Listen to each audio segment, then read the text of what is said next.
Hello friends, नमस्कार friends. जैसा कि आपको पता है, रेलवे के एएलपी वाले कैंडिडेट का लगभग 5800 का वेटिंग क्लियर किया है जोनल रेलवे की डिमांड पर। और फ्रेंड्स, लगभग सभी आरआरबी की तरफ से किसी का डाइवर्जन पैनल जारी किया है और वेटिंग क्लियर किया है, किसी का एडिशनल पैनल के रूप में वेटिंग क्लियर किया है, किसी का रिप्लेसमेंट पैनल के रूप में वेटिंग क्लियर किया है। तो लगभग सभी आरआरबी ने मिलाकर के 5800 कैंडिडेट का वेटिंग क्लियर किया है और सभी का जो कट ऑफ था कैटेगरी वाइज कम किया है, उसके बाद ही उनका वेटिंग क्लियर किया है। अब फ्रेंड्स, जो ये वेटिंग क्लियर किया है 5800 कैंडिडेटों का, उनका सभी का फिर से रेलवे मेडिकल ले रही है, यानी रीमेडिकल ले रही है, या उन्होंने पहले मेडिकल दिया होगा तो फिर भी उनका दोबारा से रीमेडिकल होने वाला है और सभी का फिर से डॉक्यूमेंट वेरिफिकेशन होने वाला है। क्योंकि फ्रेंड्स, एक जोन से दूसरे जोन में कैंडिडेट जा रहे हैं, तो जिस जोन में जा रहे हैं वो जोन वाले जो रेलवे है वो उनका मेडिकल भी ले रही है और डॉक्यूमेंट वेरिफिकेशन के लिए उनको बुला भी रही है। फ्रेंड्स, इस वीडियो में मैं आपके लिए बात करूंगा आरआरबी जो मुंबई के कैंडिडेट हैं उनके लिए। क्योंकि फ्रेंड्स, आरआरबी मुंबई में जो भी कैंडिडेटों को बुलाया है सेंट्रल रेलवे के अंतर्गत, या जिनका डाइवर्जन पैनल आया है या रिप्लेसमेंट पैनल आया है या फिर एडिशनल पैनल आया है, तो उन कैंडिडेटों के लिए मैं इस वीडियो में पूरा डिटेल में बताऊंगा कि आपका आगे का सफ़र किस प्रकार होने वाला है। तो फ्रेंड्स, सबसे पहले तो आरआरबी मुंबई में जो भी कैंडिडेटों को यहाँ पर शॉर्टलिस्ट किया है उनके लिए बहुत बहुत बधाई, क्योंकि आपका फाइनली जॉब मिल चुका है रेलवे में, यदि आप बाकी आगे का क्राइटेरिया पूरा करते हैं तो। अब फ्रेंड्स, जो भी आरआरबी मुंबई में आए हैं कैंडिडेट, वो कैंडिडेट लगातार सेंट्रल रेलवे का जो पैनल डिस्ट्रीब्यूशन वाला लिंक है उसको विजिट करते रहिए, क्योंकि आपका जो डिवीज़न अलॉटमेंट होगा वहीं पर होगा। उससे पहले आपके लिए डॉक्यूमेंट वेरिफिकेशन का शेड्यूल जारी किया जाएगा और मेडिकल एग्जामिनेशन का शेड्यूल जारी किया जाएगा। तो फ्रेंड्स, आरआरबी मुंबई की ऑफिशियल वेबसाइट पर भी आप लगातार विजिट करते रहिए, क्योंकि डॉक्यूमेंट वेरिफिकेशन का शेड्यूल यहीं से जारी किया जाएगा। डॉक्यूमेंट वेरिफिकेशन में फ्रेंड्स आपको बुलाया जाएगा। जैसे मान लीजिए आप 400 कैंडिडेट हैं, सभी डिवीजन्स को मिला करके यहाँ मुंबई में आए हैं। तो फ्रेंड्स, जैसा कि आपको पता होगा, मुंबई ने भी लगभग 250 एएलपी कैंडिडेट का वेटिंग क्लियर किया है, जो मूल रूप से आरआरबी मुंबई के ही कैंडिडेट थे। तो सभी का एक साथ में शेड्यूल जारी किया जाएगा यहाँ से डॉक्यूमेंट वेरिफिकेशन के लिए और मेडिकल एग्जामिनेशन के लिए। तो सबसे पहले यदि आपका शेड्यूल आ जाता है, उससे पहले आपको ईमेल पर लिंक आएगा जिस डेट में आपका मेडिकल या डॉक्यूमेंट वेरिफिकेशन शेड्यूल रहेगा। तो मेल पे आपको जो भी डॉक्यूमेंट वेरिफिकेशन में इंपॉर्टेंट आपके डॉक्यूमेंट्स हैं, वो जो कौन कौन से डॉक्यूमेंट चाहिए सबका डिटेल जारी किया जाएगा और फिर उसमें आपको बता दिया जाएगा कि आपका डॉक्यूमेंट वेरिफिकेशन कब से कब तक स्टार्ट होने वाला है। साथ ही पैनल के रूप में भी जारी किया जाएगा सभी कैंडिडेट का। जैसे 400 कैंडिडेट है तो 400 कैंडिडेट का पूरा डिटेल जारी कर दिया जाएगा कि कितने कैंडिडेट का किस डेट को डॉक्यूमेंट वेरिफिकेशन है। और फ्रेंड्स, डॉक्यूमेंट वेरिफिकेशन जैसे ही आपका हो जाता है तो अगले ही दिन आपको मेडिकल एग्जामिनेशन के लिए जो नॉमिनेटेड हॉस्पिटल है उसमें भेजा जाएगा। अब फ्रेंड्स, डॉक्यूमेंट्स की मैं आपको बात बताऊं तो आरआरबी मुंबई के जो भी कैंडिडेट हैं, आपके जो भी सारे के सारे डॉक्यूमेंट्स हैं वो आप कंप्लीट कर लीजिएगा। डॉक्यूमेंट्स में आपको कहीं भी कोई प्रॉब्लम नहीं होनी चाहिए। यदि डॉक्यूमेंट्स में ही प्रॉब्लम होगी तो आगे का दिक्कत बहुत होने वाली है। तो डॉक्यूमेंट्स में जैसे ही आपका 10th सर्टिफिकेट है, 10th का मार्कशीट है, तो 10th का मार्कशीट होना बहुत ज़रूरी है, क्योंकि उसमें आपका डेट ऑफ बर्थ है वो मैच किया जाएगा, जो आपने अप्लाई फॉर्म किया है उसमें उसको देख करके। 10th में आपका जो नाम है मार्कशीट में वो आपका वेरीफाई किया जाएगा, आपका फादर का नाम में वेरीफाई किया जाएगा, मदर्स नेम वेरीफाई किया जाएगा। तो ये सब कुछ वहाँ पर वेरीफाई किया जाएगा जब आपका डॉक्यूमेंट वेरिफिकेशन होगा। तो सबसे इंपॉर्टेंट है आपके पास 10th का मार्कशीट होना चाहिए, और जिसके पास 10th का मार्कशीट प्लस सर्टिफिकेट है तो उसके पास सर्टिफिकेट भी होना चाहिए। इसके बाद में 12th का मार्कशीट और सर्टिफिकेट आपके पास है तो दोनों बिल्कुल ज़रूरी है। इसके बाद बात करते हैं आईटीआई वाले कैंडिडेट की। तो आईटीआई का जो भी सेमेस्टर वाइज मार्कशीट है वो सारी मार्कशीट आपके पास डॉक्यूमेंट वेरिफिकेशन के टाइम पे होनी चाहिए, और आपका डिग्री है वो भी आपके पास होना चाहिए। जो लोगों ने डिप्लोमा किया है तो डिप्लोमा का सेमेस्टर वाइज मार्कशीट आपको लेकर जाना है, और डिप्लोमा का जो प्रोविजनल सर्टिफिकेट है वो भी आप ले जा सकते हैं। यदि आपका भी डिग्री नहीं आया है तो वो आप बाद में जमा करा सकते हैं। लेकिन फ्रेंड्स, 2018 का भर्ती है तो सभी का डॉक्यूमेंट्स तो क्लियर होगा ही यहाँ पर। इसके बाद जो कैंडिडेटों ने बीटेक किया है या फिर एमटेक किया है तो वो भी अपने ऑल सेमेस्टर वाइज मार्कशीट ले जा सकते हैं, और जो प्रोविजनल सर्टिफिकेट आता है वो भी आप वहाँ पर ले जाइए, और जो आपका डिग्री होता है उसको भी जमा कराइएगा, क्योंकि वहाँ पर सारे डॉक्यूमेंट्स चेक किए जाते हैं और वेरीफाई किए जाते हैं। इसके बाद आपका जैसे आधार कार्ड है आधार कार्ड आपको ले जाना होगा, पैन कार्ड ले जाना होगा, बैंक का पासबुक ले जाना होगा। ये लेकिन अभी ये ज़रूरी नहीं है, जब आपका ज्वाइनिंग होगा उस टाइम आपको बैंक का पासबुक चाहिए। रिसेंटली आपको 10-12 फ़ोटो बनवाने हैं, 1 मंथ से ज़्यादा पुराने नहीं होने चाहिए, वो आपको ले जाने हैं डॉक्यूमेंट्स वेरिफिकेशन के टाइम पे। तो फ्रेंड्स, डॉक्यूमेंट से संबंधित आपका कोई भी यहाँ पर गलती नहीं होनी चाहिए, क्योंकि डॉक्यूमेंट्स में यदि गलती हो गई तो आगे की बात तो फिर बहुत दूर है।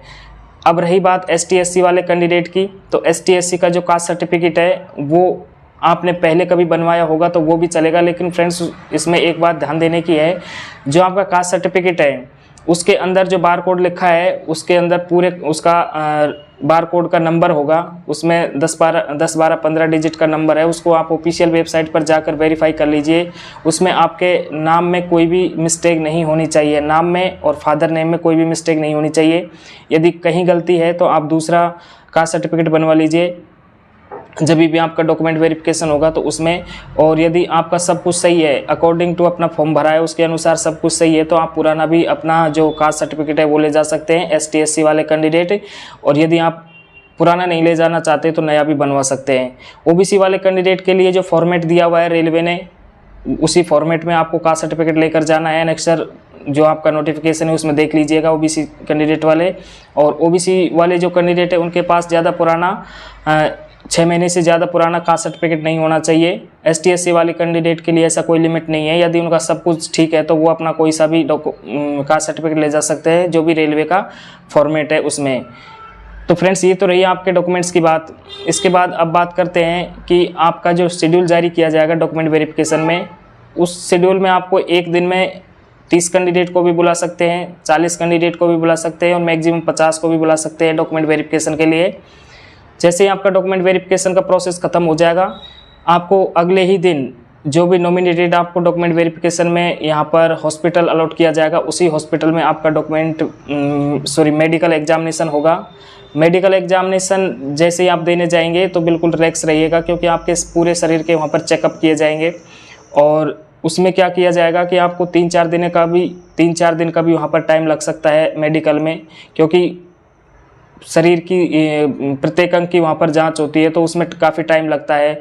आपका चेस्ट का ECG होगा, एक्सरा होगा, ब्लड टेस्ट होगा, यूरिन का टेस्ट होगा, यानी आपके आंखों का टेस्ट होगा। आंखों में का टेस्ट 2-3 बार होता है, तो इसके लिए आप 2-3 दिन या 4 दिन की रहने खाने पीने की व्यवस्था करके जाइएगा। फ्रेंड्स, ये सब कुछ हो जाता है। उसके बाद में आपका यहाँ से रिपोर्ट आ जाएगा, जो भी आपको हॉस्पिटल मिलेगा उसका रिपोर्ट RRB के पास में आएगा। RRB उसके बाद आपके पोस्ट का अलॉटमेंट करेगी। इसके बाद फ्रेंड्स, जैसे ही आपका सब कुछ क्लियर होता है, जो कैंडिडेट मेडिकल में फिट पाए जाते हैं उन कैंडिडेट का पोस्ट अलॉट कर दिया जाएगा। और जो कैंडिडेट मेडिकल में फिट नहीं हो पाते हैं किसी कारणवश, उनके लिए रेलवे के द्वारा एक और मौका दिया जाएगा। वो रीमेडिकल में 1 महीने बाद या 1.5 महीने बाद का टाइम दिया जाएगा। रीमेडिकल में जाकर वो अपना रीमेडिकल करवा सकते हैं। यदि वो फिर फिट पाए जाते हैं दोबारा रीमेडिकल में तो उनको शॉर्टलिस्ट कर लिया जाएगा, उनका भी पोस्ट अलॉट कर दिया जाएगा। अब फ्रेंड्स, ये सब कुछ क्लियर हो जाएगा। उसके बाद में आपका डिवीज़न अलॉटमेंट किया जाएगा, और डिवीज़न अलॉटमेंट का लिस्ट है सेंट्रल रेलवे के पैनल डिस्ट्रीब्यूशन वाले लिस्ट लिंक है, वहाँ पर आपका ये लिस्ट आएगा, तो वहाँ पर आप देख लीजिएगा। तो आपको मुंबई में जो भी 4-5 डिवीज़न है उनके अंदर डिस्ट्रीब्यूट कर दिया जाएगा। पैनल डिस्ट्रीब्यूशन के बाद में आपका डिवीज़न अलॉटमेंट होने के बाद में रेलवे की तरफ से आपके लिए ऑफर ऑफ अपॉइंटमेंट जारी किए जाएंगे। लेकिन उससे पहले आपके जो भी ZRTI में आपका ट्रेनिंग होगा, जोनल रेलवे ट्रेनिंग इंस्टीट्यूट, जैसे सेंट्रल रेलवे का भुसावल होता है, तो भुसावल से सभी जो कैंडिडेट है उनके लिए ट्रेनिंग शेड्यूल जारी किया जाएगा कि एक बैच में वो कितने कैंडिडेट का शेड्यूल बनाते हैं, और बैच वाइज वहाँ पर ट्रेनिंग होगा। तो ट्रेनिंग शेड्यूल आपका जैसे ही बनेगा उससे 2-3 दिन पहले आपका ऑफर ऑफ अपॉइंटमेंट लेटर का मतलब ज्वाइनिंग डेट रहेगा।